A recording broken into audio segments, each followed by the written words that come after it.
And welcome to my YouTube channel. Today we're going to be going over what is a user story, the structure of a user story, the 3 C's, sample story cards, user story characteristics, inverse criteria, Scrum roles and user stories associations, deep backlog, when user stories can be written or updated, types of user stories, hierarchy of user stories, and also we're also going to talk about some questions that they may ask you during an interview concerning user stories, and also some questions that's going to test your knowledge. All right, this is a brief summary of what we are going to talk about. Let's get right into it. Okay, so what is a user story? A user story is mostly used in the Agile technique to capture product requirements or functionality from the user's perspective. Users are a convenient format for expressing the desired business value for many types of product backlog items. User stories are crafted in a way that makes them understandable to both business and technical people. So when a user story is written, it needs to be written in simple, plain language, okay? So that when the customer looks at that story, they understand what is being built, okay? And the outcome. User stories are a reminder or placeholder to have a conversation, not required by Scrum, but it is a practice. Scrum roles and user story. The details need to be sufficient. So the details in the user story need to be sufficient for the developers to start working on it. User stories provide the acceptance criteria as well as the links, documents, wireframe, etc. Whatever that developer needs to start working on that user story, it needs to be attached to that story. So you can put it in the if you're using Agile DevOps, there's a section where you have notes, so you can put all those links in the notes section, or you can add it to the description section so that the developer would know exactly where to start and where to find this information. For the testers, the user story tells them what will be developed and how they're going to create test cases to test the functionality. So it allows the testers to test the development code to make sure it meets the required functionality. So when developers actually build a functionality, for us to make sure that it works, the testers have to test it. If it's not tested, it's not done. And then the product owner. So the product owner writes the stories.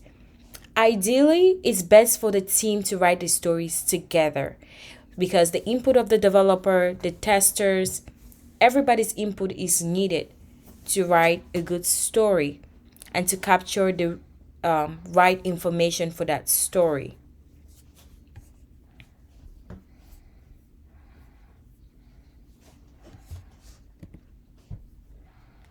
So the development team can identify the dependencies. Dependencies could be internal or external. So an example of an internal dependency could be a knowledge gap. Let's say, for instance, the tech lead is the most experienced person in the team, right? So let's say if that tech lead goes on vacation, that's a huge knowledge gap. And if that tech lead needs to work on a certain story before the other team members can do their own portion of their work, that's a huge dependency. So you need to identify these loopholes so that if anybody is planning to go on vacation, you can start doing knowledge transfer sessions where the tech lead can tell them about what he's working on, how he's doing it, and actually create a change summary document with all the changes that he plans on making and the solutions, all the solutions written in that document, so that if he falls sick or if he goes on vacation, they have a backup plan. Risk. So a risk could be, anything that would prevent the team from moving forward. It could be um, someone getting fired. It could be budget. It could be anything. Okay, you need to identify those risks surrounding um, that story. Or it could be us waiting on a third party vendor to work on an app before we actually start our project after they're done working on that app. So what if the third party vendor does not finish working on the app, does not finish working on the app on time? That puts us behind, that puts us way behind us on schedule, and that's money being wasted by the company, because just waiting, people still need to get paid. So that could be a risk. Complexity. How hard is the story? Is it a story that we can finish in one sprint? Is it a story that we need to split in multiple chunks per sprint? Assumptions. Okay, you need to identify all these components so that we discuss and know how we could mitigate or resolve these issues. Okay. So now we're going to talk about vertical slicing. Every story has to fulfill a requirement with a very specific goal or benefit. It's always advisable to break any story down into smaller stories if it has more than one goal. So keep in mind that when you're breaking your stories into smaller stories, they need to be testable. They need to be in a testable chunk. You can't split your story into development only and testing only. That will result into an incomplete functionality. That wouldn't even be a functionality. It would just be a mere component, you know. So you need to test that story for the story to be considered a true functionality that has been tested and ready for the user to use, or ready to be released to production.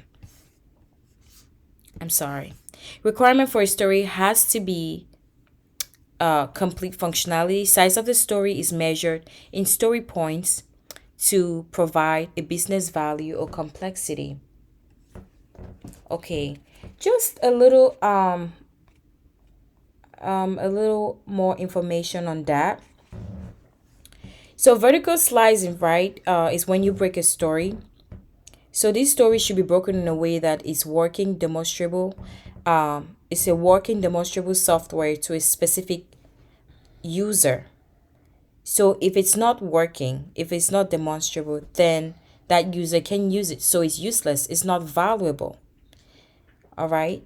So vertical slicing is very important. When you're thinking of splitting stories, you need to keep in mind that it needs to be in small pieces that could be tested. And there are many ways you could split a story. If you want me to do a separate video on that, just comment in the chat and I would do that for you. But one of the most common ways of splitting a story is through workflow steps. So it's just splitting a story to accomplish a specific workflow. You can also split a story through operations, which is create, read, update, and delete. That's an example of an operation, you know, to create, read, update, and delete. So let's say, for instance, you were trying to build a website where you could buy things and shop. So a way to create, read, update, and delete is you will add an item to the cart. You'll be able to view the cart. You'll be able to update the items, and you'll be able to remove. So that's the create, read, update, and delete. And then also stories could be split in according to business rule variations. You know, also variations in data entry. Stories could be split according to simplicity or complexity of the story. It could be split in interfaces, Interface is like you split a story by browser type, version, or consider minimal user interface initially and add styling enhancements later. And then you can also split a story through deferred system quality. So that's a few ways to split a story.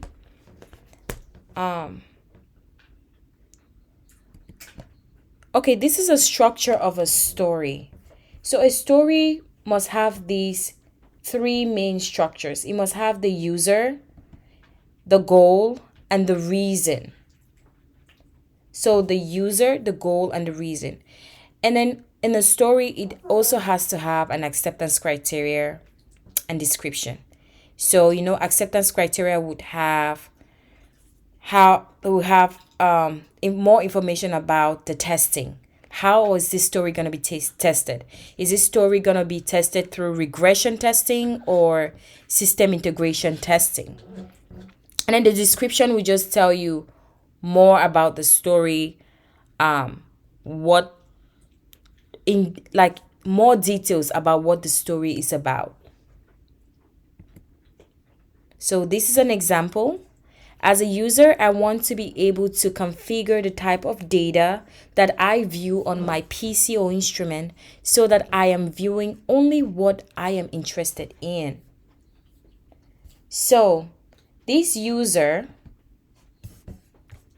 the goal of this story is to configure the type of data, and the reason is so that they could view what they are interested in.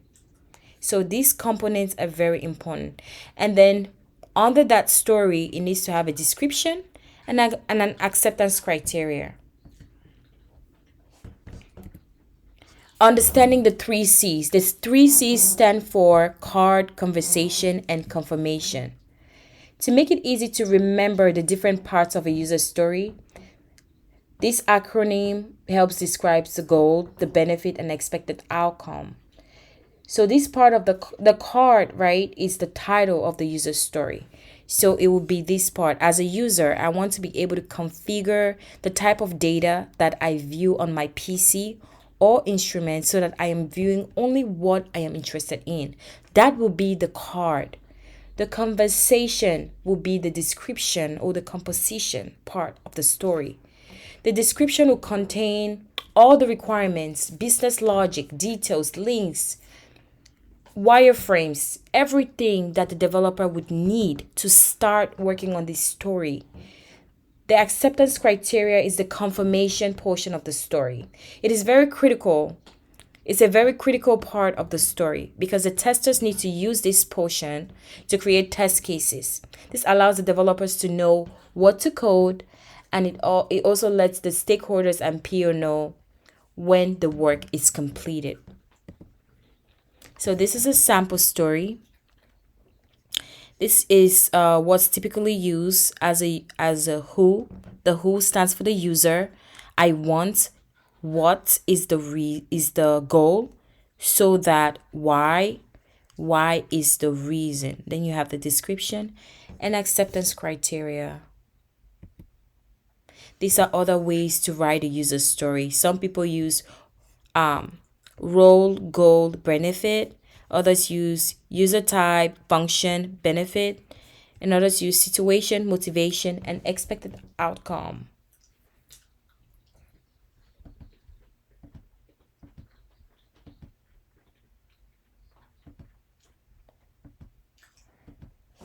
Okay. User stories are a reminder or placeholder to have a conversation, true or false. I'm going to give you a minute to think about this and answer this question.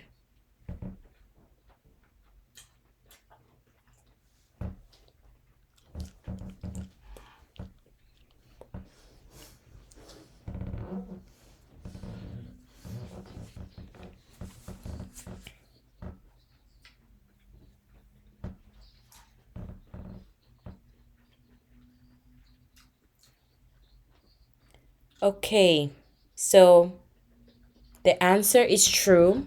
User stories are a placeholders for conversations for people to have so that they could have a shared understanding of what is being built or what is about to be built. All right, another question. Which statement is not true when writing a user story? A. Each user story has to fulfill a specific goal or benefit. B. User stories should add value, it should not be meaningless. C.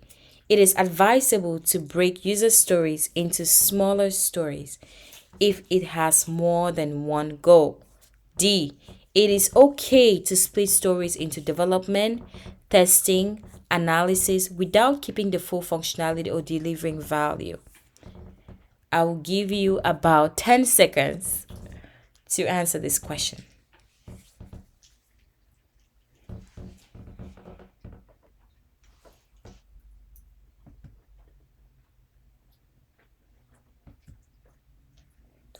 Okay, the answer is D, because D is not correct.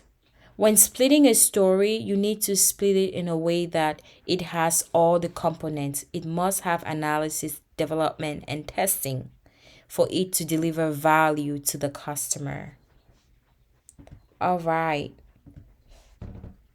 Acceptance criteria. Why do we need acceptance criteria? We need acceptance criteria for managing expectations, defining scope and reducing ambiguity, establishing testing criteria for QA, defending against scope creep mid-sprint. So scope creep is just extra work added, work that wasn't planned, added into the sprint. You know, that is scope creep. All right. So acceptance criteria is to be articulated precisely when a story is done. It defines how a particular feature could be used from an end user's perspective. It focuses on the business value, it establishes the boundary of the features, the scope, and also it guides development. They're unique to user stories and form the basis of user story acceptance criteria, user story acceptance testing, which establishes the conditions for the success of that feature. An essential part of writing a good acceptance criteria involves an essential part of writing a good user story is writing a good acceptance criteria. It is the key effective way of testing that functionality. It is always good for the teams to keep revisiting and revising their acceptance criteria. So an example of this is, okay, let's say during sprint planning, which is the first event of the sprint, we decided that a particular story was supposed to be tested through load testing. And then later on during the sprint, we're like, oh no, we don't need load testing. This actually needs regression testing because we're not testing a specific functionality, just a generalized testing. So that would be revising your acceptance criteria, right? So you need to keep that in mind. It's not set in stone.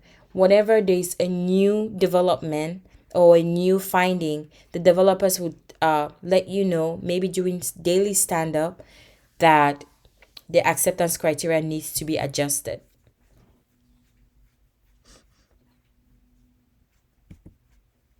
Characteristics of an acceptance criteria.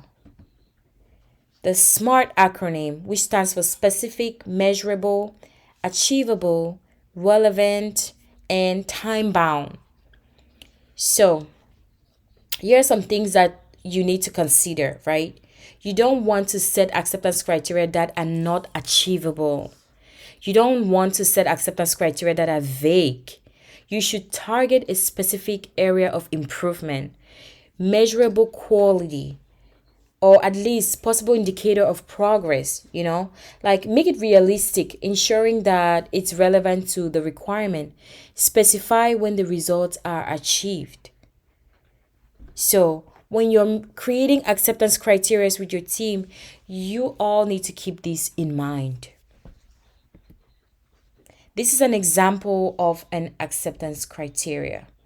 So there are several ways of writing acceptance criteria, right? But the most popular way is through the rules oriented, which is like a form of, it's in like in a form of a list. So just like this, um it's the most common way that I've seen most people use. um a scenario a scenario oriented type is more like using the format given, when, then. So it helps whatever your team is comfortable with. You need to have that conversation, and whatever they want to go with, you guys could use that. But those are the two types of acceptance criteria that are being used, or that I've seen being used. Here are some challenges that you may face when creating an acceptance criteria. There are three challenges that I've noticed. I've noticed people creating very narrow acceptance criteria, very broad, or very complex acceptance criteria. So, a very narrow acceptance criteria is when developers um end up leading that's when developers, or let me say the tech lead, so like a one person show, leading the developers to a particular direction. In most cases, that may not be the best way of solving this challenge. It should always be writing an acceptance criteria, right? It should be a team effort.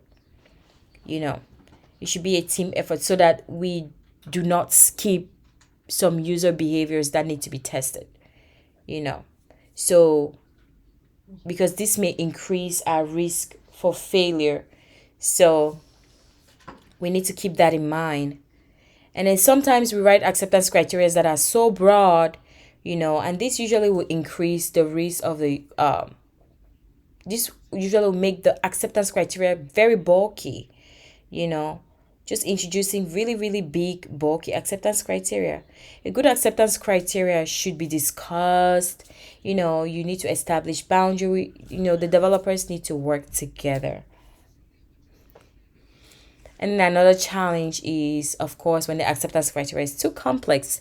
That's when the acceptance criteria has a lot of technical details. A good acceptance criteria should be simple, clear, straight to the point, easy to understand. Avoid placing too much emphasis on how the product should function, and focus more on what you're trying to build. Okay, quick question. Who should write the acceptance criteria? I'm going to give you 5 seconds to answer this. Okay. I hope you got it. The answer is C, Um, Writing acceptance criteria should be a group effort. It shouldn't be a one-man show. So, the communication should be shared between the product owner and the development team. Because our main focus here is to deliver value to our customer. So, this is not a one-sided thing to do. It's a group effort. We win as a team. So we need to work together as a team so we can win as a team.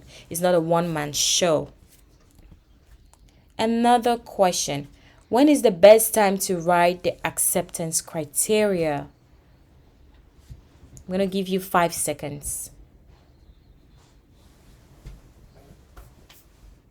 The answer is A and B. Anytime before the user story is deemed ready to enter the sprint.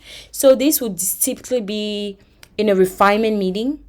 You could create an acceptance criteria, and also, refinement meeting right there. Or maybe during PI planning, or people that don't have PI planning, quarterly planning. So this could be a good time. And actually, there's really no perfect time. If a developer reaches out to you and say, "Oh, Karine, I think that maybe during tech review, my team and I, we have like a tech review session, like twice a week to get ready for the release." You see, developers will bring their issues there, and then we talk. We try to resolve those issues. That could also be a good time for your developers to give more input on their acceptance criteria. So these are 7 tips for writing acceptance criteria. So I'm going to let you read this. You can pause and read it.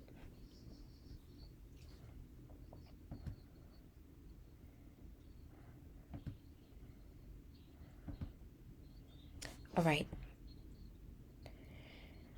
Okay, characteristics of user stories. All right. So I remember my very first interview, I was asked, how can you write a quality user story? That was my question. Like, what does a quality, something in the likes of, what does a quality user story consist of? A quality user story must meet the acceptance criteria, right? It needs to be independent, negotiable, valuable, estimable, small, and testable, right? Just like it's explained on this presentation, that's exactly how you need to explain it in your interview when they ask you, how do you write a quality user story, or what does a quality user story consist of, or how do you write a user story? You need to keep this mnemonic in mind. For agile software development to define characteristics of a good user story, product backlog item, it's commonly written in this format. Like, people usually like keep this in mind. So when a story is independent, what does that mean? It has no technical dependency. It's without technical dependency. So your developer can work with it. It's not dependent on anybody to work on it. No other external teams working on it. It's just free from any technical dependency. When they say your story is negotiable, the PO provides intent, desired outcome, then the team negotiates what can be done to achieve the desired goal. So this is a group effort. So the PO would and the team would decide on what's best for this story. They would discuss, they'll exchange ideas, and then they'll finalize it, and then they would come up with what's best, and then they'll put it in the story. Is a story valuable? So the story must be valuable to the end user, or it's useless. If you give a user a story that's incomplete, what is it gonna do for them? It's of no use. If you give a story that, let's say you were asked to create a website, right? And all you did was the back end stuff without any UI. How can the end user view that website if there's no UI presentation? It's only back end code. How can they read it? A layman can read regular code. You know what I mean? So this is what we mean by valuable. And you see, vertical is being mentioned again. The story has to be vertically sliced. It has to have all the components. It has to have development. What kind of development? Is it migration? Is it what's that called?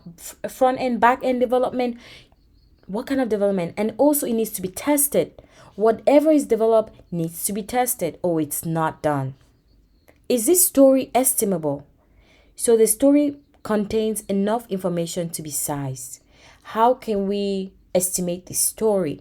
And remember, a sprint is 2 to 4 weeks. So some companies do 2 weeks and other companies do 4 weeks.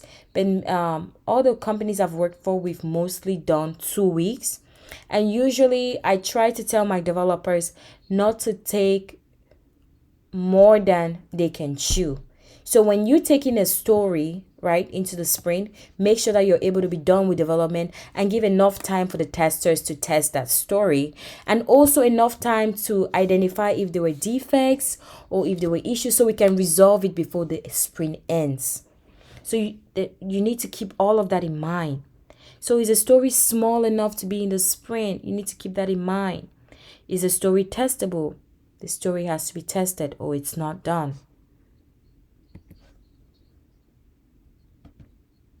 Okay, another question. Which criteria is included in your definition of done? Gonna give you a minute to answer. I'm sorry, definition of ready. Which criteria is it's included in your definition of ready? I'm sorry.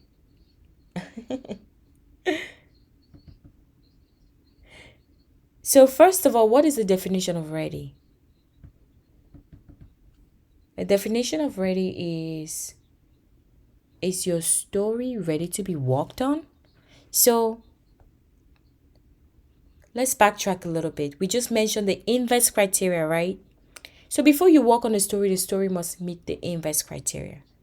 We understand that sometimes a story might not be independent. We might be dependent on another team, maybe DevOps team, to actually do some migration on their end before we can actually work on the new server. If they are working on like transferring their work or migrating their work to a new server for the dev team to actually work and then do their own work. So I'm sorry I'm rambling, but that could be a dependency, like having another team do their work before you do your work, right? So you need to have all of that clarified, all of that sorted. I hope you had the answer right. The answer is E. The definition of ready will be specific to the organization and the team.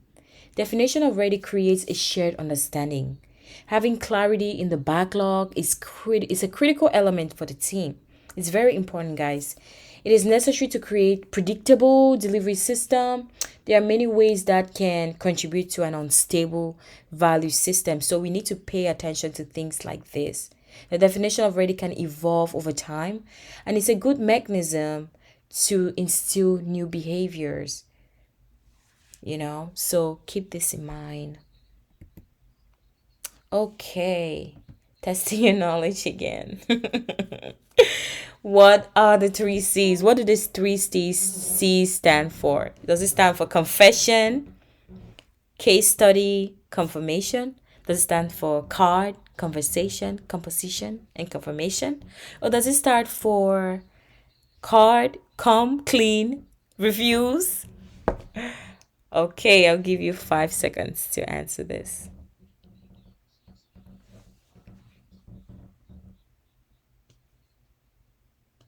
All right, the answer is B. It starts for card, confirmation, or composition, and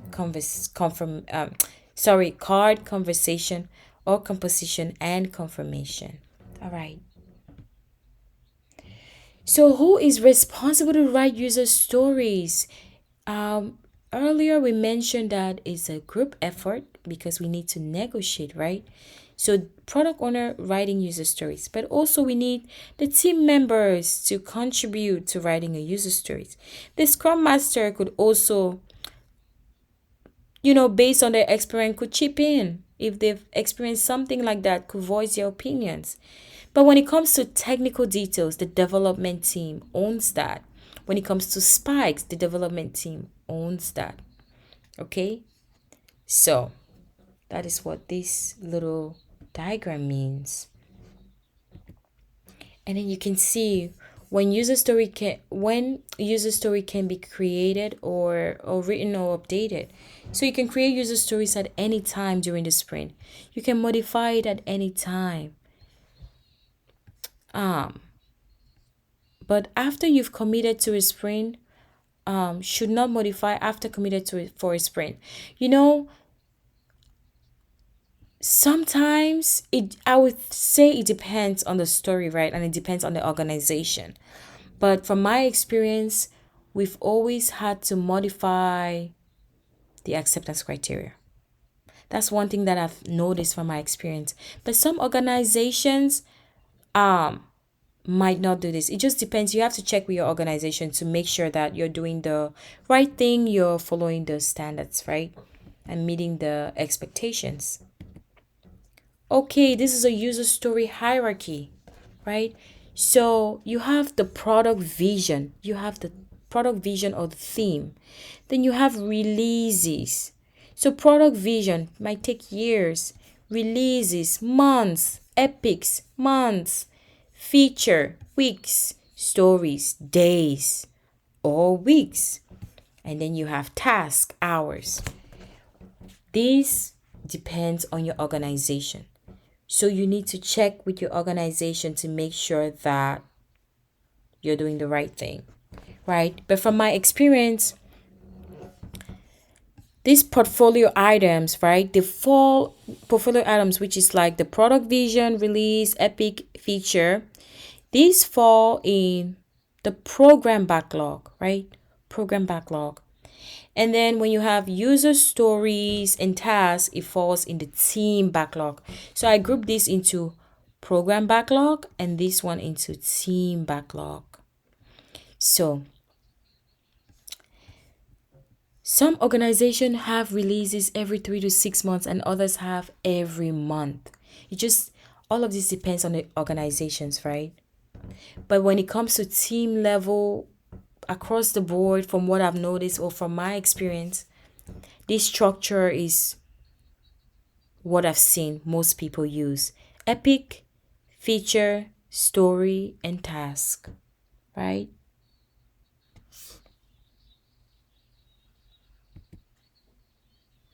User story association. So you have a story ID, story title, story rank. These, I think this verbiage is mainly, some of this could be different for Ado and Jira, right? So some of these stories, some of these words are different for Ado and Jira. I know Ado we use story title and Jira story ID, and well, story title is actually both. I'm sorry. Story title and story ID. Story description, story rank, story points, story state. Yeah, these are common for both Jira and Ado. The parent story. So let me go back to this. So a parent story, right? If an epic is a parent to a feature. A feature is a parent to a story. A story is a parent to a task.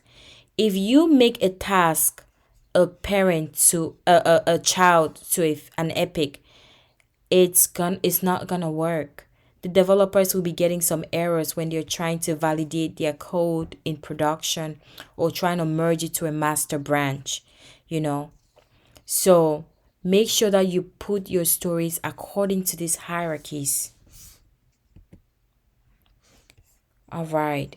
So whatever tool you use, make sure that you cross check the hierarchies and cross check the verbiage and make sure that you're doing it accordingly, because when things are mismatched, like having a feature link to an epic instead of instead of having an epic link to a feature instead of a feature link to an epic, could mess up stuff in the back end. Okay, I've experienced that before. So just keep that in mind, okay?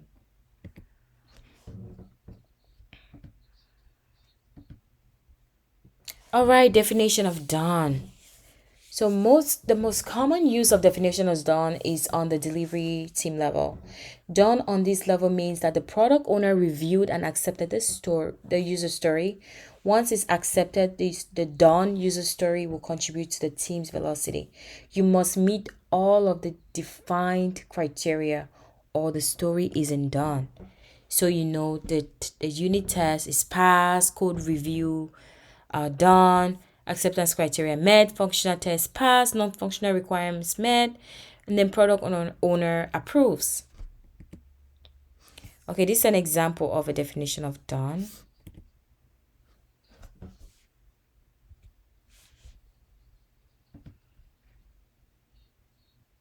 Okay, so if a story is half done, it's not done. So let's take for instance, if you had to move into a new neighborhood and you got into they said they built your house, right? But they built your house without a roof. Would you move into that house? The answer is no. You will not move into that house if a house is 90% done.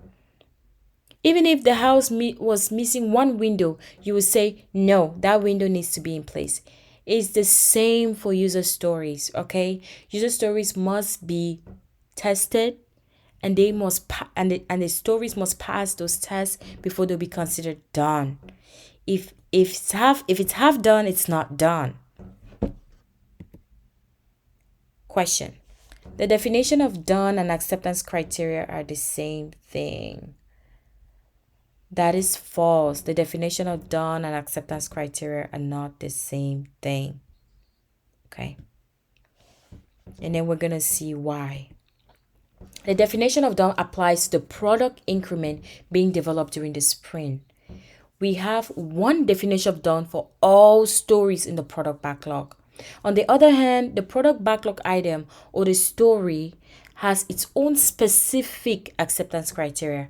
So we have one definition of done for all stories in the product backlog, and we have a specific acceptance criteria for each story. These acceptance criteria will be verified in the acceptance test that the product owner will confirm to determine if the product backlog items functions are desired, right? And then we have the DEEP criteria. DEEP stands for detailed, estimable, estimated, emergent, prioritized. These are things that help you ensure that your backlog is healthy. The product owner is accountable for ensuring that this is done, yet the team should be aware. It's not the product owner's job only. You remember, we're a team, right? We need to work as a team. So this will help the team know what is coming down the pipeline. If you have any questions, please feel free to drop your questions below. Let me know what you think or what you thought about this session. Let me know if you learned something. If you like this, please feel free to share with your friends, your family, your coworker. And I can't wait to see your comments. And thank you so much for being an Agile buddy. Have a good night or good day. Bye.